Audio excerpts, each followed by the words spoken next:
So hey guys, welcome back to जीटेक Poly. और आज के इस वीडियो से हम अपना यूनिट 1 स्टार्ट करने वाले हैं, जिसमें कि पहले हम इसका डिटेल वाइज सिलेबस डिस्कस करेंगे, फिर हम एक एक करके सारे टॉपिक समझेंगे।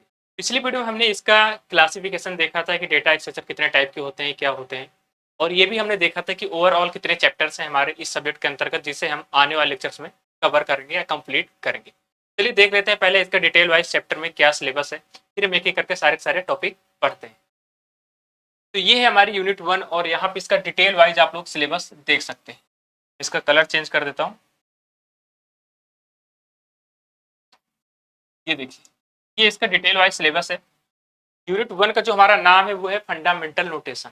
अब फंडामेंटल नोटेशन में जैसे कि क्या होता है कि आप कोई भी सब्जेक्ट आप पढ़ेंगे, कोई भी बुक उठाएंगे, जो पहली यूनिट रहती है, तो पहली यूनिट में क्या होता है कि जो पूरे आने वाले चैप्टर से उनका जो निचोड़ रहता है वो आपकी पहली यूनिट में ही दिया रहता है। मतलब कि जो जो चीज़ें आगे यूज होंगी हमारे चैप्टर्स में, वो उन सब के बारे में जानकारी हमें फर्स्ट यूनिट में ही मिल जाता है।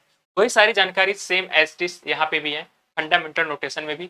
यहाँ आपको बेसिक जानकारी दी जाएगी कि किस तरह से आगे चैप्टर्स में क्या क्या हमारे आने वाले हैं या फिर कौन कौन सी चीज़ों का हम यूज करेंगे। तो इसमें जो हमारा पहला पॉइंट है उसमें दिया है concept top down and bottom up design and structure programming. ये हमारा पहला टॉपिक है। सेकंड टॉपिक में हमारा क्या दिया हुआ है, concept of data types, variable and constant क्या होते हैं। जो हमारा थर्ड टॉपिक है इसमें दिया गया कि कॉन्सेप्ट ऑफ पॉइंटर वेरिएबल। अभी पॉइंटर वेरिएबल क्या होते हैं और कांस्टेंट क्या होते हैं। और जो हमारा लास्ट है कैटेगरी ऑफ डेटा स्ट्रक्चर, जिसे कि हमने पिछली वीडियो में इसे कवर कर लिया था, कैटेगरी ऑफ डेटा स्ट्रक्चर। यहाँ पे जो हमारा पहला टॉपिक है concept top down and bottom up design, ये जो हमारे जो दो टॉपिक्स में दिए हैं ये अप्रोचेस के टाइप्स हैं। अप्रोचेस क्या होती हैं? अप्रोचेस का मतलब होता है कि कोई भी प्रोग्रामिंग लैंग्वेज किस तरह से सॉल्व होगी, या फिर यूं समझें कि कोई भी प्रोग्रामिंग लैंग्वेज की जो भी हमारे पास प्रॉब्लम्स आती हैं वो किस तरह से सॉल्व होंगे, ये होती हैं अप्रोचेस। यही सब अप्रोचेस के अंतर्गत बताया जाता है। तो यहाँ पे आप लोग देख सकते हैं कि प्रोग्रामिंग अप्रोच एक ऐसी टेक्निक है जो बताती है कि कोई भी प्रोग्रामिंग किस प्रकार प्रॉब्लम को सॉल्व करती है, उस प्रोग्रामिंग का क्या नेचर है या फिर उसके क्या फीचर्स हैं। तो जो हमारी अप्रोचेस होती है वो क्या बताती है कि कोई भी प्रोग्रामिंग, जो भी हमारी प्रोग्रामिंग लैंग्वेज है, किस तरह से प्रॉब्लम को सॉल्व करेगी, क्या उनके फीचर्स हैं या फिर क्या उनका नेचर है। ये हमारा कौन बताता है? ये प्रोग्रामिंग अप्रोचेस हमें बताती है। सेकंड पॉइंट इसमें क्या है कि ऐसी बहुत सी विशेषताएं प्रोग्रामिंग अप्रोचेस बताती है। प्रोग्रामिंग अप्रोच की मदद से हम किसी प्रोग्रामिंग के कोर को जान सकते हैं। कोर मतलब कि जो इसके बेसिक्स हैं उससे हम जान सकते हैं कि वह प्रोग्रामिंग प्रॉब्लम को कैसे सॉल्व करती है। यही अप्रोचेस का मतलब कि कोई भी प्रोग्रामिंग लैंग्वेज जो है प्रॉब्लम को किस तरह से सॉल्व करेगी, कौन कौन से टेक्निक अपनाएगी किसी भी प्रॉब्लम को सॉल्व करने के लिए। ये होता है हमारे अप्रोचेस या होती है प्रोग्रामिंग लैंग्वेज की अप्रोच। अभी हमारे पास अप्रोचेस जो होती है चार प्रकार की होती है। कितने प्रकार की होती है? चार प्रकार की होती है। पहला हमारा टॉप डाउन प्रोग्रामिंग अप्रोच और दूसरा है बॉटम अप प्रोग्रामिंग अप्रोच, जो कि आपके सिलेबस में दिया गया है। अब जो इसके दो टाइप और हैं वो है ये मॉड्यूलर प्रोग्रामिंग अप्रोच एंड दूसरा है हमारा स्ट्रक्चर प्रोग्रामिंग अप्रोच। तो ये दोनों को हम क्यों नहीं पढ़ते इन दोनों को, क्योंकि ये कहीं ना कहीं इन्हीं दोनों से निकल कर आए हुए। Modular programming approach and structure programming approach कहीं ना कहीं ये दोनों टॉपिक से निकल कर आए हुए हैं, इसलिए हम इन्हें नहीं पढ़ते। ठीक है, जो हमारे जो टाइप्स हैं वो यही है कि टॉप डाउन प्रोग्रामिंग अप्रोच क्या होते हैं and bottom up programming approach क्या होते हैं। यहाँ पे जो टॉप डाउन प्रोग्रामिंग अप्रोच है, इसका मतलब इसके नाम से पता चल रहा है, टॉप डाउन यानी कि ऊपर से नीचे की तरफ चलने वाली प्रोग्रामिंग लैंग्वेज। अब इसका कुछ अपना कॉन्सेप्ट है। कॉन्सेप्ट क्या है कि इसके अंदर हमें मेन प्रॉब्लम का तो पता रहता है कि मेन प्रॉब्लम क्या है या फिर मेन टास्क क्या है, लेकिन उस टास्क को कैसे परफॉर्म करेंगे या फिर उस प्रॉब्लम को सॉल्व करने के लिए कौन कौन सी टेक्निक अपनाएंगे, इसकी हमें कोई जानकारी नहीं रहती। ये होता है टॉप डाउन प्रोग्रामिंग अप्रोच की कॉन्सेप्ट। यहाँ पे आप लोग देख सकते हैं, तो यहाँ पे कुछ फिगर्स दिए हुए हैं, यहाँ पे फिगर के माध्यम से आप लोग समझ सकते हैं। ये है बॉटम अप प्रोग्रामिंग अप्रोच, मतलब बॉटम से अप की ओर। ये है टॉप डाउन प्रोग्रामिंग अप्रोच, मतलब टॉप से नीचे की तरफ। ये है हमारे कुछ दोनों टाइप की हमारे programming language programming approaches. Bottom up programming approach किस तरह से शो होती है और टॉप डाउन प्रोग्रामिंग अप्रोच किस तरह से शो होती है, ये फिगर के माध्यम से यहाँ पे समझाने की कोशिश की। अब यहीं पे अगर बात करें कि इसमें कुछ थ्योरी की बात करें, तो यहाँ पे जो पहला पॉइंट है, टॉप डाउन अप्रोच एक ऐसी अप्रोच होती है जिसमें हमें मेन टास्क पता होता है। जैसे मैंने भी आपको बताया था कि जिसमें कि हमें मेन टास्क की जानकारी होती है। कि हमें किस लिए प्रोग्राम बनाना है, लेकिन हमें यह पता नहीं होता कि इसे किस प्रकार बनाना है। इसमें क्या कॉन्सेप्ट समझ में आया कि हमें मेन टास्क का तो पता है कि हमारा टास्क क्या है जिसे हमें परफॉर्म करना है, लेकिन किस तरह से उस टास्क को परफॉर्म करना है इसकी हमें कोई जानकारी नहीं है, कोई आइडिया नहीं है। ये होता है टॉप डाउन प्रोग्रामिंग अप्रोच का कॉन्सेप्ट। नेक्स्ट इसमें पॉइंट में क्या है कि इस अप्रोच में मेन वर्क पर फोकस किया जाता है। इस वाले अप्रोच में क्या किया जाता है, मेन जो काम है उस पर फोकस किया जाता है कि मेन वर्क हो रहा है या नहीं। यह अप्रोच टॉप से डाउन यानी कि ऊपर से नीचे की तरफ चलती है, जैसे कि आपने अभी जस्ट फिगर में यहाँ पे देखा था, टॉप से डाउन। इस तरह से आप समझ सकते हैं। अब यहाँ पे 3 पॉइंट और भी हमारे दिए हुए हैं। इसमें मेन प्रॉब्लम डिफाइन की जाती है, फिर इस मेन प्रॉब्लम को ध्यान में रखकर प्रॉब्लम को सॉल्व किया जाता है।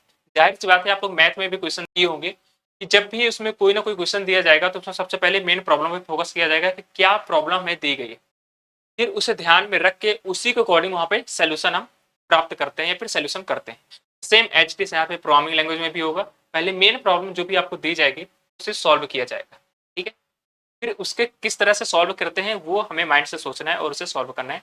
जो भी आपकी मेन प्रॉब्लम आपको दी गई है पहले उसे फोकस करेंगे, उस पर ध्यान देंगे कि क्या हमें मेन प्रॉब्लम दी गई है, फिर हम उस पर क्या करेंगे, अपना कॉन्सेप्ट अप्लाई करेंगे, किस तरह से सोल्यूशन हमें मिलेगा।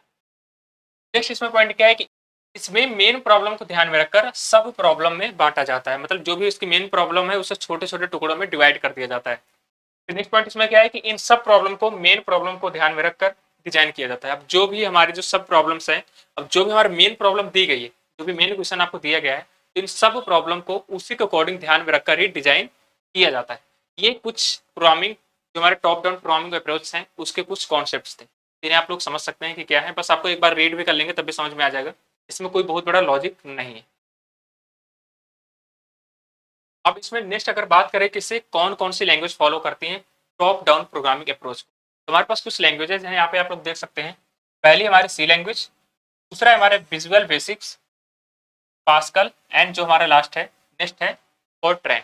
तो ये सारी हमारे पास जो लैंग्वेजेस हैं ये टॉप डाउन अप्रोचेस को फॉलो करती हैं या फिर इसी के कॉन्सेप्ट पे बेस।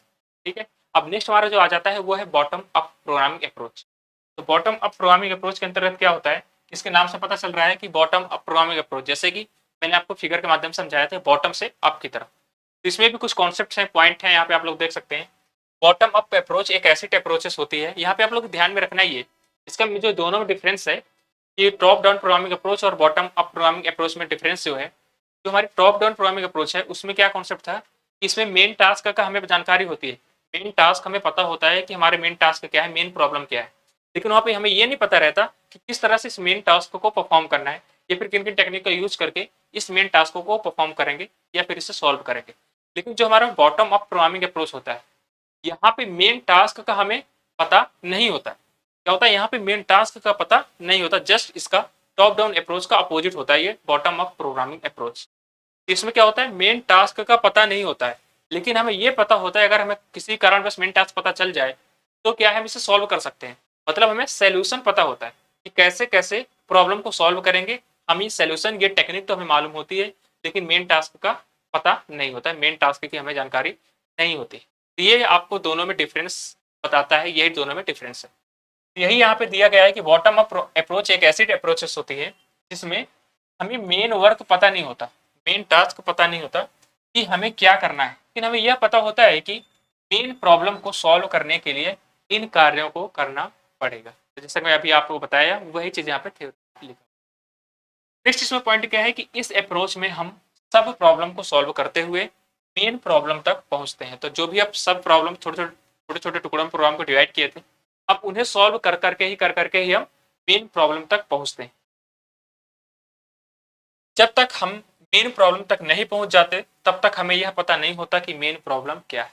जाहिर सी बात है, जब तक हम मेन पॉइंट तक, मेन टास्क तक नहीं पहुंचेंगे तब तक हमें मेन टास्क का, मेन प्रॉब्लम की जानकारी कुछ नहीं है कि हमारी मेन प्रॉब्लम क्या थी जिसे हम सॉल्व कर रहे हैं। ठीक है, ये था टॉप डाउन अप्रोचेस और बॉटम अप अप्रोचेस में थोड़ा सा डिफरेंस और इसकी इंफॉर्मेशन। अब इसमें कुछ पॉइंट और भी है, इसे आपको ध्यान में रखना है। यह अप्रोच बॉटम से अप यानी कि नीचे से ऊपर की तरफ चलती है, कार्य करती है। नेक्स्ट पॉइंट इसमें क्या है कि इस अप्रोच में हम केवल सब प्रॉब्लम को सॉल्व करते जाते हैं और अपनी मेन प्रॉब्लम तक पहुंचते हैं, मतलब सब प्रॉब्लम को सॉल्व करके ही मेन प्रॉब्लम तक पहुंचे। इस अप्रोच में मेन प्रॉब्लम या प्रोसीजर पर ज़्यादा ध्यान नहीं दिया जाता। यानी कि इसमें क्या है कि जो मेन प्रॉब्लम है उस पे ज़्यादा ध्यान, ज़्यादा फोकस नहीं दिया जाता। फिर किसमें दिया जाता है? इसमें डेटा तथा डेटा की सुरक्षा पर ध्यान दिया जाता है। अब इसमें जो भी हमारा डाटा है वो डेटा क्या है, अब उसकी सिक्योरिटी कैसे दी जाएगी उस पर ज़्यादा फोकस किया जाता है बॉटम अप अप्रोच के अंतर्गत। तो हमने देख लिया कि टॉप डाउन अप्रोचेस क्या होती हैं, उसमें बहुत सारे पॉइंट्स, उसका कुछ कॉन्सेप्ट हैं, और बॉटम अप अप्रोचेस भी क्या होती है उसके भी बहुत सारे कॉन्सेप्ट हैं। तो इन्हें आपको ध्यान में रखना है। अब अप्रोचेस क्या होती है इसे भी हमने जान लिया। अगर आपकी एग्जाम में पूछा जाता है कि अप्रोचेस क्या होती हैं, कितने टाइप की होती हैं, तो पहले तो आपको अप्रोचेस के बारे में बताना है, फिर बताना है कि कितने टाइप की होती है, चारों टाइप बता देने, फिर उनमें से 2 पॉइंट को आपको डिफाइन कर देना जो कि आपके सिलेबस में है। अब इसके भी कुछ एग्जांपल्स हैं कि कौन कौन सी प्रोग्रामिंग लैंग्वेज है जो इसे फॉलो करते हैं बॉटम अप प्रोग्रामिंग अप्रोच को, तो उसे देख लेते हैं। यहाँ पे आप लोग देख पा रहे होंगे कुछ हमारे पास ऐसी प्रोग्रामिंग लैंग्वेज हैं जो बॉटम अप प्रोग्रामिंग अप्रोच को फॉलो करती हैं, जिसमें कि पहला है हमारा सी प्लस प्लस, दूसरा है हमारा जावा, ठीक है, और फिर डॉट नेट हो गया और सी शार्प हो गया। तो ये कुछ प्रोग्रामिंग लैंग्वेज हैं जो कि बॉटम अप प्रोग्रामिंग अप्रोच के कॉन्सेप्ट को फॉलो करती हैं या फिर उसी कॉन्सेप्ट पे बेस है। ठीक है, तो यहाँ तक बात आप लोगों को समझ में आ गई। अब हमारे पास किसी भी प्रॉब्लम को सॉल्व करने के लिए कुछ लॉजिक्स होते हैं। तो लॉजिक को क्रिएट किए हम किसी भी प्रॉब्लम को सॉल्व नहीं कर सकते। किस तरह से हम लॉजिक बनाएंगे, किन किन बातों को ध्यान में रखना है हमें लॉजिक क्रिएट करते टाइम, वो यहाँ पे समझ लेते हैं। इससे पहले आपको स्ट्रक्चर प्रोग्रामिंग यहाँ पे देख लेते हैं कि स्ट्रक्चर प्रोग्रामिंग का मतलब क्या है। किसके नाम से पता चल रहा है? Structured programming. कुछ एक स्टेप्स के फॉर्म में सारे कॉन्सेप्ट लिखे हों, वही हमारे स्ट्रक्चर प्रोग्रामिंग है। अब ये प्रोग्रामिंग किसमें की जाती है? कंप्यूटर पे की जाती है। तो यहाँ पे इसी के अकॉर्डिंग कुछ डेफिनेशन निकल के आएगी। इसी प्रॉब्लम को कंप्यूटर की सहायता से सॉल्व करने के लिए स्टेप्स का एक ऑर्डर तैयार करना कंप्यूटर स्ट्रक्चर प्रोग्रामिंग कहलाता है। ये है एक छोटी सी इसकी डेफिनेशन कंप्यूटर स्ट्रक्चर प्रोग्रामिंग की। ठीक है, अब यहाँ पे लॉजिक हम अपना समझ लेते हैं। ये है logic development in structure programming. अब किस तरह से लॉजिक डेवलप किए जाएंगे, ये आपको बातें यहाँ पे कुछ कॉन्सेप्ट को समझना है। तो सबसे पहले लॉजिक समझ लेते हैं कि लॉजिक होता क्या है। किसी प्रॉब्लम का सैल्यूशन प्राप्त करने की टेक्निक या फिर विधि हमारी क्या कहलाता है? लॉजिक कहलाता है। ठीक है, तो ये था हमारा लॉजिक। ठीक है, अब इसमें जो भी आपको प्रॉब्लम दी जाएगी वो किसी भी फॉर्म में हो सकती है। कौन कौन से फॉर्म में? साइंटिफिक फॉर्म में हो सकती है, कॉमर्शियल फॉर्म में हो सकती है, या फिर मैथमेटिकल, या फिर अन्य किसी भी फॉर्म में हमारी जो भी हमें प्रॉब्लम दी जाएगी वो हो सकती है। ठीक है, उसमें हमें लॉजिक अप्लाई करना होगा। तो लॉजिक की डेफिनेशन हमने देख लिया कि लॉजिक क्या होता है। किसी प्रॉब्लम का सोल्यूशन प्राप्त करने की टेक्निक ही हमारा लॉजिक है। इसमें कोई खास बहुत बड़ी बात नहीं है। ठीक है, इससे कैसे लॉजिक क्रिएट करते हैं? लॉजिक क्रिएट करते टाइम आपको 3 बातों को ध्यान में रखना होगा। जो पहला है, यूजर प्रॉब्लम के सोल्यूशन से क्या प्राप्त करना चाहता है। जो यूजर है, जो कोडर है, जो डेवलपर है, उस प्रॉब्लम के सोल्यूशन से क्या प्राप्त करना चाहता है, इस बात को ध्यान में रखना है पहले कि क्या का इसका जवाब ढूंढ लेना है। फिर नेक्स्ट जो हमारा पॉइंट है, प्रॉब्लम के सोल्यूशन से कौन कौन से गोल प्राप्त होंगे। जो भी आप प्रॉब्लम है उसके सोल्यूशन जैसे उसका कंप्लीट कर लेंगे तो कौन कौन से गोल हमें प्राप्त होंगे। ठीक है, ये भी आपको ध्यान रखना है। तो हमारा थर्ड पॉइंट है, प्रॉब्लम के सोल्यूशन से क्या क्या रिजल्ट निकलेगा। तो तीनों एक जैसे ही लग रहे हैं हमारे, तीनों कॉन्सेप्ट एक दूसरे से रिलेटेड ही है कि क्या गोल प्राप्त होंगे, क्या रिजल्ट निकल के आएगा, और फिर सोल्यूशन से क्या प्राप्त करना चाहते हैं। हमें तीनों का सेम ही क्वेश्चन एक तरह से है अगर यहाँ पे समझेंगे तो। 3 बातों को आपको ध्यान में रखना है। अब कौन कौन से कदम उठाने होंगे आपको लॉजिक बिल्ड करने में, तो देख लेते हैं।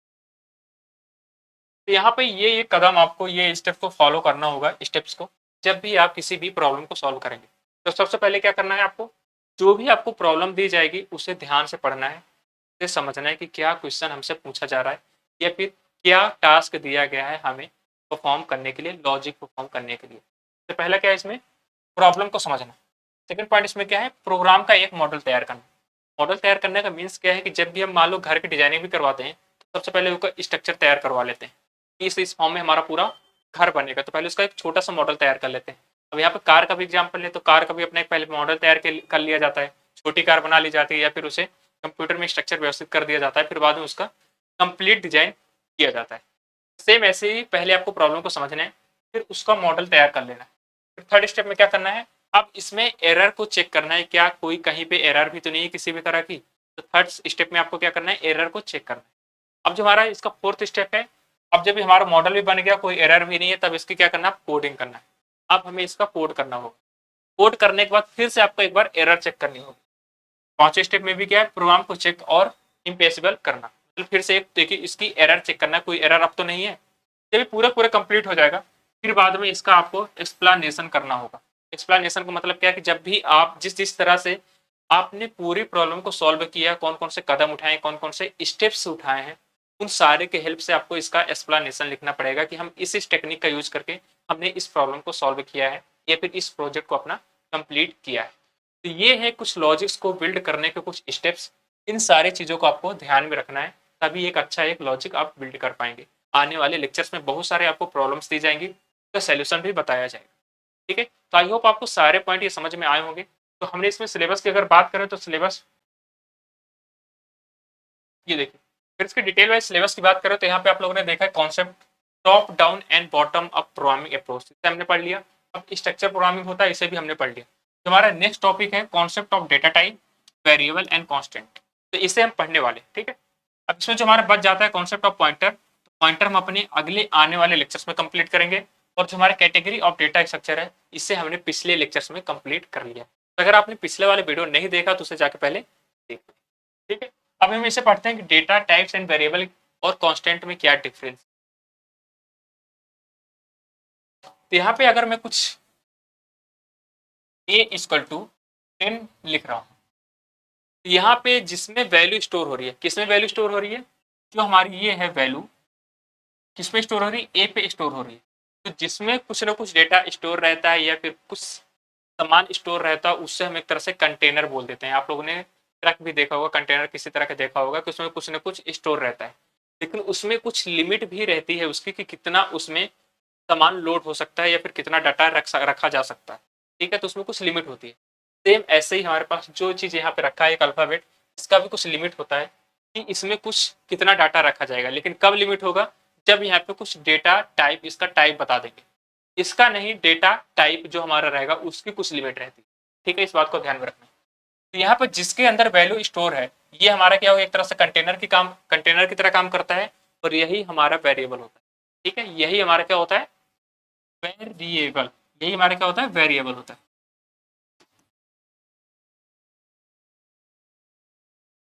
अब यहाँ पे किस टाइप की वैल्यू है, ठीक है, ये जो हमारे यहाँ पे रखे हैं 10 या फिर 2, कुछ भी यहाँ पे वैल्यू रख सकते थे, ये किस टाइप की वैल्यू है ये हमें बताना होता है।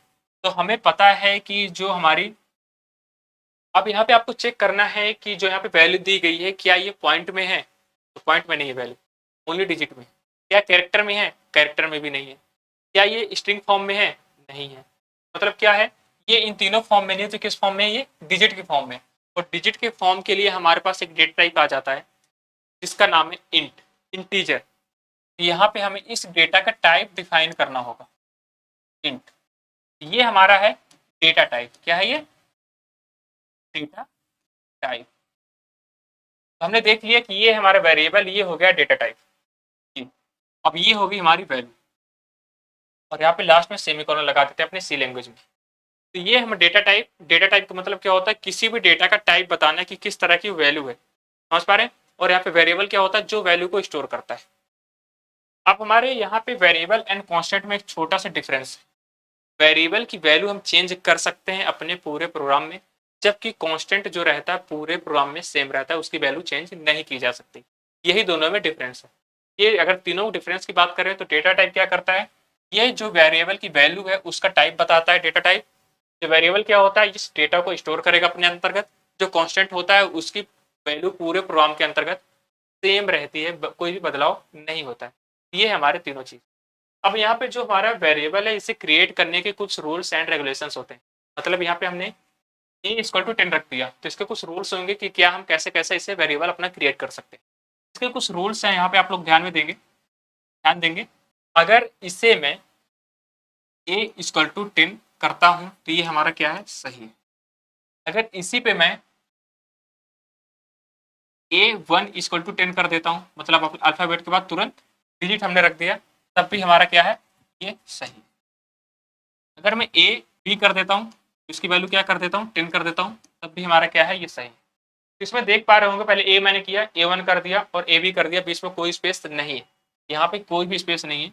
और ये अगर हम एक से अधिक अल्फाबेट एक साथ यूज कर रहे हैं कंबाइन करके और कोई भी स्पेस नहीं है, तो इसमें ये हमारा पूरा पूरा एक ही वेरिएबल माना जाएगा।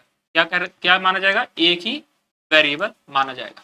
ऐसे नहीं कि जितने इसमें अल्फाबेट हैं वो अलग अलग वेरिएबल माने जाएंगे। तो सिंगल कोई अल्फाबेट मिला के एक पूरा पूरा स्ट्रिंग तैयार किया गया है, फिर उसमें इक्वल टू कोई ना कोई वैल्यू स्टोर की गई है, तो हमारा एक ही वेरिएबल वो माना जाएगा। ये आपको ध्यान में रखना। अब यहाँ पे क्या नहीं कर सकते हैं, यहाँ पे आप लोग देखे होंगे कि ए के बाद मैंने लास्ट में डिजिट रखा है। यहाँ पे डिजिट आपको पहले नहीं रखना है। अगर कुछ ऐसे आप करते हैं कि 1A आप लिखना चाहें तो ये हमारा गलत है। ये वेरिएबल इस तरह से आप क्रिएट नहीं कर सकते। दूसरी बात, यहाँ पे अगर आप ए और बी बीच में स्पेस दे देते हैं, यहाँ पे वेरिएबल आप किसी भी नाम से बना सकते हैं, मैं यहाँ पे केवल ए बी ही लेके चल रहा हूँ। अगर आप बीच में स्पेस दे देते हैं और यहाँ पे इसकी वैल्यू 10 करते हैं तो ये भी एक गलत तरीका है, ऐसे भी नहीं लिख सकते। अगर हाँ आपको स्पेस देना है, ए के बाद अंडर स्कोर लगा दो फिर बी कर दो, तब आप इसे कर सकते हैं और ये पूरा पूरा हमारा एक ही वेरिएबल माना जाएगा। ये कुछ कॉन्सेप्ट्स हैं कि कैसे कैसे हम वेरिएबल क्रिएट करेंगे। तो हम लोगों ने यहाँ पे समझ लिया कि बेसिक अप्रोचेस क्या होती हैं और ये वेरिएबल्स क्या होते हैं, डेटा टाइप्स क्या होते हैं। हमारे डेटा टाइप कई टाइप के हैं, इंट, कैर, फ्लोट, डबल। इंट हो गया। अब यहाँ पे एक होता है कैर। तो कैर कब होगा, जब यहाँ पे हमारे पास कोई भी अल्फाबेटिक वैल्यू है। अब इसे सिंगल कोड में रखते हैं हम। अब फ्लोट कौन सी होती है, फ्लोट में हमेशा पॉइंट वाली वैल्यू आती है। कौन सी, पॉइंट वाली वैल्यू। जैसे 1.3 हो गया, 3.2 हो गया, 4.5 हो गया। जितनी भी पॉइंट वाली वैल्यू होती है उसके लिए हम फ्लोट डेटा टाइप का यूज करते हैं। अगर कोई कैरेक्टर वाली वैल्यू है तो उसके लिए कैर टाइप का डेटा टाइप यूज करेंगे। अब हमारे पास कुछ ट्रू एंड फॉल्स में भी कुछ वैल्यू आ जाती हैं, इसके लिए बूलियन डेटा टाइप का यूज करते हैं। बूलियन डेटा टाइप, तो इस डेटा टाइप के बारे में डिटेल में पढ़ेंगे अपने आने वाले लेक्चर्स में। तो फिलहाल हम यहाँ पे हमने समझा कि अप्रोचेस क्या होती हैं, डेटा टाइप क्या होते हैं, वेरिएबल क्या होते हैं और कांस्टेंट क्या होता है। ठीक है, तो आई होप आपको ये सारे पॉइंट आपको बहुत अच्छे समझ में आए होंगे। इस वीडियो में जो भी मैंने पीडीएफ यूज की है, जो भी हमारा थ्योरी थी, वो आपको पीडीएफ के तौर पर मिल जाएगा। और हमने ऑलरेडी अपने इंटरनेट एंड वेब टेक्नोलॉजी के लेक्चर्स स्टार्ट कर दिए हैं। अगर आप लोगों ने उसे एक्सेस नहीं किए हैं तो डिस्क्रिप्शन में लिंक मिल जाएगी, यहाँ से आप क्लिक करके उसे एक्सेस कर सकते हैं। वहाँ पे बहुत सारे लेक्चर्स हो गए, वो आपके सिलेबस के अकॉर्डिंग पूरा पूरा कंप्लीट कराया जा रहा है। आप अगर उससे अधिक भी पढ़ना चाहते हैं तो वहाँ से वीडियो उसके भी मिल जाएंगे, तो उन्हें आप एक्सेस कर सकते हैं।